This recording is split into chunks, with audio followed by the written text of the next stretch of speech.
Կա 4 բան, որ Հիսուսն անում էր սթրեսը կամ լարվածությունը կառավարելու համար։ Նա իրեն եւ ամեն բան վստահում էր Աստծուն։ Առաջին Պետրոսի 2:23։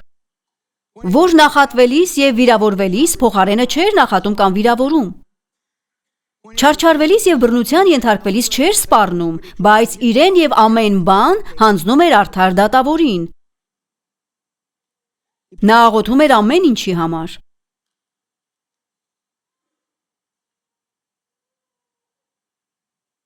Նա հեռանում էր ամբոխից եւ գնում աղոթելու։ Ենթադրում եմ, որ երբ նա չափազանց մեծ ճնշում էր զգում, պարզապես հեռանում էր նրանցից եւ գնում աղոթելու։ Աստվածաշնչում շատ անգամներ Հիսուսն այդպես էր վարվում։ Ինձ դուր է գալիս դա, նա գիտեր երբ լռեր։ Իսկապես, Հովհաննեսի 14:30-ում նա իր աշակերտներին ասաց. «Այլևս շատ չեմ խոսի ձեզ հետ, որովհետև այս աշխարհի իշխանը գալիս է եւ ինձանում ոչինչ չունի»։ Նա գիտեր, որ ժամանակի հարց էր իր Երուսաղեմ գնալը եւ չարչարվելը։ Եվ ակնհայտորեն գիտեր, որ ժամանակը չէր որևէ սխալ բան ասելու։